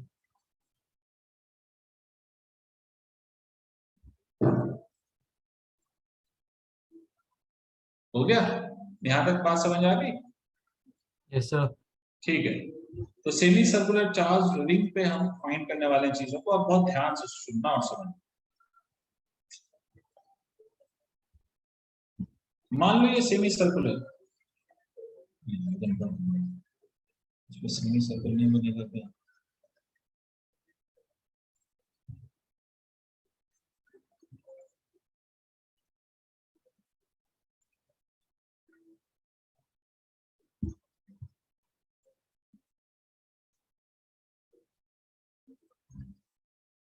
सेमी सर्कुलर कैसे बनेगा? चलो तो फिर मैं अपना ऐसा बना लेता हूँ। ये मोनोटोन सेमी सर्कल जैसा दिख रहा है, ये सेमी सर्कुलर रिंग मान लीजिए। हाँ, और ये चार्ज है, मतलब आप मान लीजिए कि यहाँ चार्ज। ठीक है, एक दो चार्ज नहीं, ऐसा नहीं समझना कि ये चार्ज काउंट कर लेंगे, ये तो बस दिखाने के लिए। ठीक है, आपसे बोला गया कि lambda coulomb per metre is the charge density of this ring and the radius of this is r। अब ध्यान से सुनिएगा, समझिएगा बेटा, ये कैसा अरेंजमेंट है चार्ज का? डिस्क्रीट या कॉन्टिन्यूअस? कंटीन्यूअस। कॉन्टिन्यूअस। क्या मैं डायरेक्टली फॉर्मूला लगा सकता हूं इसमें kq/r²? No sir. No sir. ये बात तो सबको है ना, ये बात सबको लॉजिकली समझ में आनी चाहिए कि डायरेक्टली फॉर्मूला हम तभी लगा सकते हैं when we have point charges, but यहाँ पर ये कॉन्टिन्यूअस चार्ज डिस्ट्रीब्यूशन है, इसलिए हम डायरेक्टली फॉर्मूला नहीं लगा सकते। तो अपन क्या करें भाई, क्या करें? एलिमेंट ले लें। क्या बोलते बच्चों? अब रिंग में एलिमेंट लेने का तरीका सुन रहे हो या नहीं सुन रहे हो? रिंग में एलिमेंट लेने का तरीका, ये मान लीजिए आप थीटा एंगल पे आपने इस रिंग का एक एलिमेंट कंसीडर कर लिया जिसकी लंबाई dl है, और ये इसके सेंटर पे एंगल सबटेंड कर रहा है d थीटा। नहीं आया रे, नहीं आया। आया सर। आया। ठीक है, पहली बात तो हम लोगों ने बचपन में फॉर्मूला पढ़ा था कि अगर यहाँ पर एंगल थीटा, ये लेंथ एल है और ये रेडियस आर है, तो theta is equal to L by R लिखा जा सकता है। इसका मतलब यहाँ पर भी ऐसे ही कर सकते हैं हम, भाई ये जो लंबाई है वो तो कुछ नहीं है बल्कि रेडियस ही तो है, ये लंबाई भी रेडियस है। तो यहाँ पर हम ये कह सकते हैं कि sir D L is equal to R D theta according to the formula that I have written here. तो इस डीएल में बेटा सबसे पहली चीज, इस डीएल में हम चार्ज की वैल्यू अगर निकालें डीक्यू, तो डीक्यू क्या होगा, लैम्डा डीएल। तो डीक्यू को हम यहाँ पर क्या लिख सकते हैं, lambda multiplied bye are D theta. I hope मेरी बात यहाँ तक क्लियर होगी। तो इस एलिमेंट में जो चार्ज है उसकी अगर मैं इलेक्ट्रिक फील्ड लिखूं यहाँ पर, तो यहाँ लिख देता हूं इलेक्ट्रिक फील्ड। अगर मैं इस एलिमेंट के चार्ज की इलेक्ट्रिक फील्ड लिखूं तो ये होगी DE. DE will be equal to K multiplied by DQ divided by R square। हाँ या ना? Yes sir, yes Yes, sir. sir. Yes sir, बहुत बढ़िया सर। तो यहां से मैं ये भी कह सकता हूं कि K into DQ is lambda R D theta divided by R square. इसका मतलब ये जो छोटा सा DE आया, छोटू सा एलिमेंट का छोटू सा electric field, that is K lambda by R multiplied by D theta. यहां तक क्लैरिटी आ गई है, तो आगे बात करते हैं। आ गई है सर। ठीक Yes, है sir. सर। अच्छा, जैसा एलिमेंट मैंने इधर लिया वैसा ही एलिमेंट रिंग के मैंने इधर भी लिया at the same angle of theta and I have taken the element D theta. और इसकी लंबाई सर कितनी, तो इसकी भी लंबाई डी है। अच्छा, दोनों में चार्जेस पॉजिटिव पॉजिटिव है, तो पॉजिटिव चार्ज की इलेक्ट्रिक फील्ड क्या होती है, टुवर्ड्स द चार्ज या away from the charge? Away. Away from the charge, away from the charge. बहुत बढ़िया साहब। तो इसकी फील्ड ऐसे आएगी और इसकी फील्ड ऐसे आएगी। दोनों फील्ड डीई और डीई हैं, but they are not in the same direction, they are not along the same straight line, rather they are at some angles जो आपको दिखाई दे रहा है। और ये अगर डीई और डीई है तो सर ये वाला जो एंगल बन रहा है यहाँ पर देखिए आप लोग, क्या दिस विल बी थीटा और naught, this angle will be theta और naught, look at it carefully. Yes, sir. Yes, sir. भाई जैसा ये एंगल वैसा ये एंगल, वर्टिकली ऑपोजिट एंगल, क्योंकि इसी लाइन को तो आपने एक्सटेंड किया है। Yes sir. इसका मतलब ये डीई और इस डीई के हम कंपोनेंट्स ले सकते हैं। अगर मैं इसका हॉरिजॉन्टल कंपोनेंट लूं, इस वाले का इधर हॉरिजॉन्टल कंपोनेंट लूं, तो क्या आपको नहीं लगता कि ये डीई cos थीटा होगा? सर एक एक बात समझ आनी चाहिए। और इसका horizontal component again DE cos theta. Sir इसका Yes, अगर आप sir. वर्टिकल कंपोनेंट देखें तो ये डीई sin थीटा होगा। पता नहीं सर क्या बोल रहे हो, समझ नहीं आ रहा। Yes, sir. आ रहा है सर। अब आप खुद मुझे बताएं कि आपको नहीं लगता कि जो डी cos थीटा वाला कंपोनेंट है ऑन आइदर साइड, क्या ये कैंसिल हो रहा है या नहीं? Yes sir. हो रहा है सर। Yes हो रहा है sir. सर। इसका मतलब मैं ये कह सकता हूं कि ऐसे ऐसे एलिमेंट्स मैं लेता जाऊं तो सबका अल्टीमेटली मैं ये ऑब्जर्व करूंगा कि सबके हॉरिजॉन्टल कंपोनेंट कैंसिल होंगे और सबका वर्टिकल कंपोनेंट ऐड होगा। इसका मतलब अगर मुझे यहाँ पर ई नेट लिखना है तो इसी टर्म को मुझे इंटीग्रेट करना पड़ेगा, बट इस टर्म का भी कौन सा कंपोनेंट, तो that component is sine theta. मतलब किसको इंटीग्रेट करेंगे आप, साइन थीटा। यार तो ई नेट की वैल्यू आप क्या लिखेंगे, integration of a lambda by R sine theta D theta. कभी तो हाँ ना बोलो। Yes sir. Yes sir. अब खेल खत्म नहीं हुआ, एक छोटी सी बात और यहां पर अटकती है, वो पहले आप समझो। What is the limits of this theta? एक बात तो क्लियर है कि इंटीग्रेशन किसका होगा, थीटा के टर्म्स में। तो लिमिट क्या होगी सर इसकी? 0 to pi. 0 से थीटा। 0 से थीटा तो एक जनरल टर्म हुआ ना बेटा। 0 से 180। Pi. देखो 0 से 180 नहीं है, इस भ्रम में मत रहना। 0 से पाई नहीं हो सकता, क्यों नहीं हो सकता इस बात को समझो।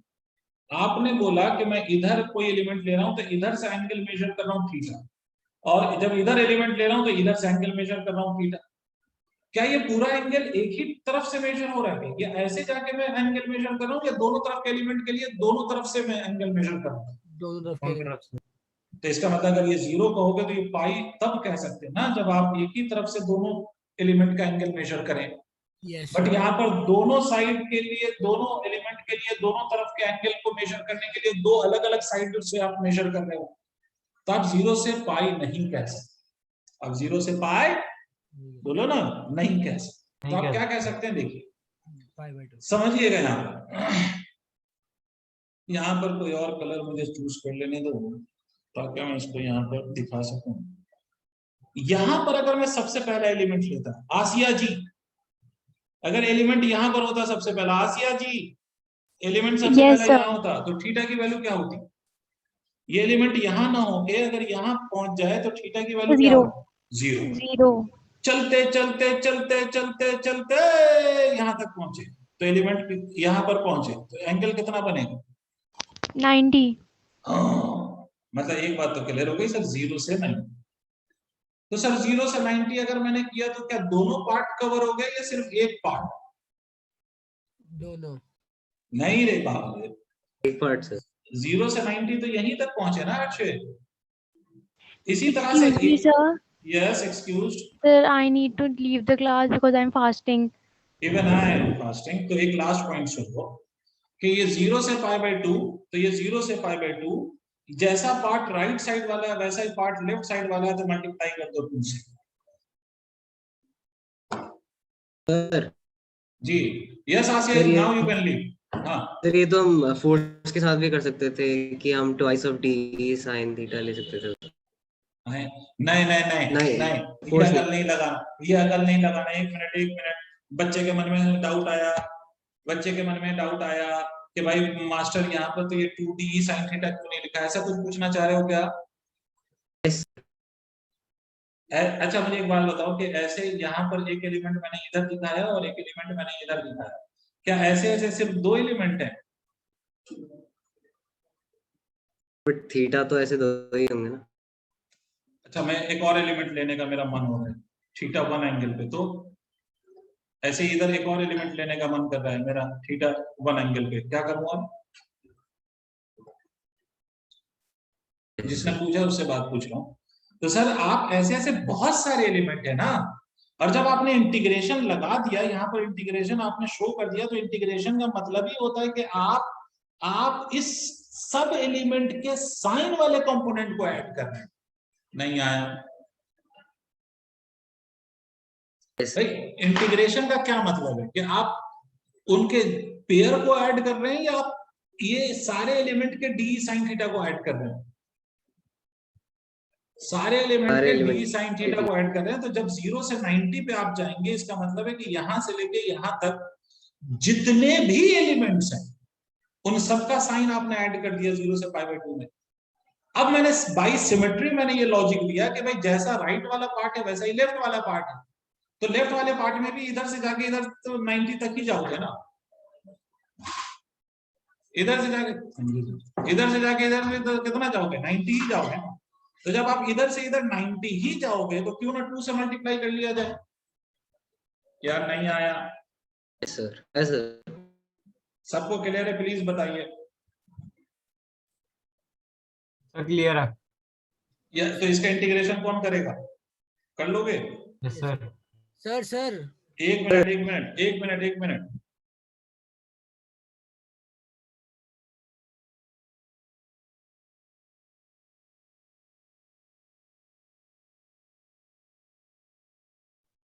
हाँ भाई जो पूछ रहा पूछे। सर ये साइन थीटा लेना मतलब हम बिना कंपोनेंट के नहीं कर सकते इस चीज को। कैसे कर लोगे? सर यहाँ पर मुझे एक बात बताओ, यहाँ पर सारे एलिमेंट सुनो, यहाँ पर ये रिंग पे बहुत सारे एलिमेंट्स हैं और सबकी इलेक्ट्रिक फील्ड अलग अलग एंगल पे। Yes sir. मतलब अगर मैं यहाँ पर एलिमेंट ले लूं तो इसका ऐसे आएंगे, इसका ऐसे, इसका ऐसे, और कितने एलिमेंट्स हैं आपको ये भी नहीं पता। तो आप वेक्टर सम कैसे अप्लाई करोगे? वेक्टर सम अप्लाई करने के लिए आप किसी भी 2 का सम लेते हो ना, यस फिर उसका सम तीसरे के साथ ऐड करते हो, तो कितने एलिमेंट्स हैं वो कैसे आपको पता, और कितने तक आप ऐड करो? नहीं समझ आई बात? समझ गया सर। ठीक है, और कोई कुछ पूछ रहा था, बोलो। Yes, sir. सर अगर हम लिमिट 0 से पाई तक लेते तब तो हम ट्वाइस। नहीं 0 से पाई मैंने पहले ही बोल दिया कि नहीं ले सकते हैं। 0 से पाई इसका एक और तरीका है लिमिट लेने का, बट 0 से है ना। मुझे एक बात बताओ, 0 से पाई कब ले? जब मैं इधर वाला जो एलिमेंट लेता उसका भी एंगल मैं इधर ही से कहता कि ये थीटा। नहीं यही बात समझ, समझे या नहीं समझे? अरे जिसने क्वेश्चन पूछा है वो बताए। यस सर, आ गए। लेकिन मैंने यहाँ पर दोनों तरफ के एलिमेंट जो कंसीडर किए हैं उसके एंगल मैंने एक ही साइड से मेजर किया है या दोनों अलग अलग ऑपोजिट साइड से? इधर एलिमेंट जो लिया मैंने उसके लिए इधर से थीटा मेजर किया और इधर जो एलिमेंट लिया मैंने उसके लिए इधर से थीटा मेजर किया। समझ रहे हैं आप? इसका मतलब अगर यहां से शुरू करके मैं यहां तक जाऊंगा तो ये 0 से π/2 जाएगा, यहां से शुरू करके यहां तक जाऊंगा तो ये 0 से π/2 तक जाएगा। नहीं समझे आप? सर तो ई नेट की वैल्यू अगर ये पूरा सॉल्व करोगे बेटा तो ये आ जाएगी 2 सर, के सर। Lambda by are. हाँ बोलो खास कर। सर अगर हम ये दोनों को कंसीडर ना करके अलग अलग कंसीडर करें तो हम एक ही साइड से लेके 0 से पाई तक की लिमिट्स लगा सकते हैं ना, जैसे हम सेंटर ऑफ मास के लगा लिए सकते x हो, और लगा सकते y हो, परेशान हो जाओगे अगर आप इधर ही से कंसीडर करोगे। 0 से पाई के पीछे अगर पढ़ ही गए हो तो इधर मान लो एक एलिमेंट, अच्छा दो अलग अलग एलिमेंट ले क्यों रहे हैं? उसका पहला रीजन तो ये है कि हम ये चेक करने के लिए दो अलग अलग एलिमेंट ले रहे हैं कि सबकी इलेक्ट्रिक फील्ड एक ही डायरेक्शन में है या नहीं है। अगर सबकी इलेक्ट्रिक फील्ड एक ही डायरेक्शन में होती तो हम सिंपली ऐड कर लेते। सबकी इलेक्ट्रिक फील्ड अगर ऑपोजिट डायरेक्शन में होती, दो दो दो करके ऑपोजिट होती तो सब्ट्रैक्ट कर लेते। बट यहाँ पर जो सारे एलिमेंट की डायरेक्शन, सबकी इलेक्ट्रिक फील्ड है एलिमेंट की, वो सब एक डायरेक्शन में नहीं है, सब अलग अलग डायरेक्शन में है। तो इसका मतलब है कि हमें वेक्टर सम करना पड़ेगा। पहले ये पॉइंट क्लियर हो गया? Yes sir. अब यहाँ पर आते हैं, ये वाला एलिमेंट हमने लिया थीटा एंगल पे और ये वाला एलिमेंट लिया यहाँ से हमने कितना एंगल पे, तो यहाँ से हमने लिया है ये वाला एंगल। मान लीजिए कि ये वाला कुछ अलग नाम दोगे आप फिर से, तो इसको कुछ क्या नाम देना चाहते हो बताओ? सर आपका स्क्रीन हैंग हो गया है। स्क्रीन है हो गया, हिल तो रहा।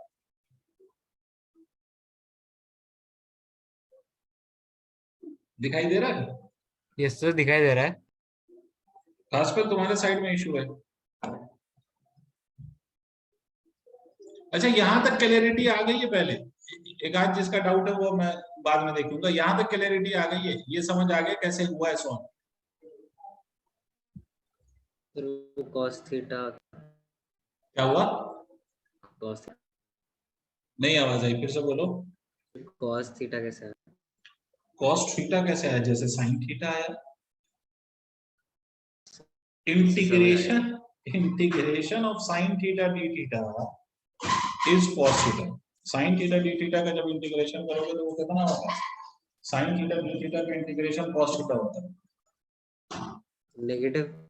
हाँ, साइन थीटा डी थीटा का इंटीग्रेशन बेटा माइनस ऑफ कॉस थीटा। ठीक है सर अगर हाँ बोलो। सर वो डिस्कनेक्ट हो गया था, डिस्कनेक्ट हो गया था सर। मैं वो बोल रहा था अगर स्मॉल एलिमेंट लिया ना एक ही साइड पे, एक ही साइड पे ले लिया, ये एक एलिमेंट ले लिया, लेकिन एक ही हाँ जी एलिमेंट से सर। काम नहीं बनेगा, क्योंकि अगर इधर का कोई सर एलिमेंट देखेंगे तो उसकी इलेक्ट्रिक फील्ड कहीं इधर आएगी। हाँ बताइए। सर उसी पहले वाले एलिमेंट का इलेक्ट्रिक फील्ड का एक्स कंपोनेंट और वाई कंपोनेंट अलग अलग निकाल के फिर 0 से पाई तक इंटीग्रेट कर दे तो। हाँ कर लो भाई, अगर तुम इतना मेहनत करना चाहते हो तो कर लो, कर सकते हो, कर सकते हो। अगर एक एलिमेंट यहाँ से ले लिया और उसका हम एक्स कंपोनेंट और वाई कंपोनेंट ही मेजर करना चाहते हैं और एक ही तरफ से एंगल लेना चाहते हैं, कर लो। हाँ और कोई क्या पूछ रहा था? सर मैं ये कह रहा था कि सर वो सॉरी कहता है वो 2d sin थीटा क्यों लिखा है वहाँ पे? कहाँ पर लिखा है 2d sin? सर जहाँ पे cos थीटा एकदम अपोजिट है, मतलब जो साइन कंपोनेंट ले रखा है दोनों एंगल्स का। तो 2d तो मैंने लिखा ही नहीं, मैंने सिंपली d sin थीटा लिखा है। नहीं सर यहाँ नहीं, वो डायग्राम में। अरे इस एलिमेंट का भी साइन आएगा। अरे यार दो एलिमेंट है, इसकी एक इलेक्ट्रिक फील्ड इधर है और इसकी एक इलेक्ट्रिक फील्ड इधर है, तो इसका cos थीटा इसका cos थीटा कैंसिल होगा तो sin थीटा ऐड होगा ना भाई। सर तो वही तो कह रहा हूँ सर, मतलब 2d sin थीटा होना चाहिए ना फिर उसे। वही मैंने समझाया। अच्छा मुझे एक बात बताओ, ये तुम्हें 11th में भी बताया था और 11th में भी भाग्य से मैंने ही तुम्हें पढ़ाया है मुझे एक बात समझाओ कि ऐसे ऐसे एलिमेंट सिर्फ दो ही हैं क्या, ये जिनकी फील्ड यहाँ पर साइन थीटा के जो कंपोनेंट ऐड हो रहा है, ऐसे एलिमेंट सिर्फ दो हैं या बहुत सारे हैं? सब बहुत सारे हैं। तो अगर आप ये 2d sin थीटा कह रहे हो, इसका मतलब है कि आप 2 2 2 2 का पेयर ले रहे हो। आप मुझे एक बात बताइए कि यहाँ से यहाँ तक कितने एलिमेंट है और यहाँ से यहाँ तक कितने एलिमेंट है, उसका पेयर कैसे लिया जा सकता है? मैंने आपसे बोला कि सारे एलिमेंट का डी साइन थीटा अगर इंटीग्रेट कर रहे हैं डी साइन थीटा को, तो इसका मतलब है कि सारे एलिमेंट का डी साइन थीटा ऐड होगा। आप जब 2d लगा देंगे तो इसका मतलब है दो दो एलिमेंट का डी साइन थीटा आप ऐड कर रहे हैं, यही तो मतलब हुआ। तो दो दो के हिसाब से कितने पेयर बन रहे हैं, वो नंबर ऑफ पेयर आप कहां से लाएंगे? तो मैं समझ नहीं आया भाई, इंटीग्रेशन का क्या मतलब होता है, पहले ये बताओ। सर ऐड करना basically। ऐड करना, कौन सा कंपोनेंट ऐड हो रहा है? यहाँ पे साइन थीटा ऐड हो रहा है, सबका साइन थीटा ऐड हो रहा है या सिर्फ दो ही एलिमेंट का हो रहा है? सबका हो रहा है। सबका हो रहा है। तो सीधी सी बात, इंटीग्रेशन में डी साइन थीटा लगा दिया, इसका मतलब हो रहा है कि सबके डी साइन थीटा ऐड हो रहे हैं। नहीं समझे तुम? Yes sir. सर तो लेकिन जब अगर हमने उन दोनों कंपोनेंट्स की, सपोज पहले वो रेड वाला ले लेते हैं, उसका हमने cos थीटा लगा, तो हमने ब्लू वाले का भी cos थीटा लिखा। ऐसे तो दोनों का साइन थीटा लिखना चाहिए ना सर, अलग अलग।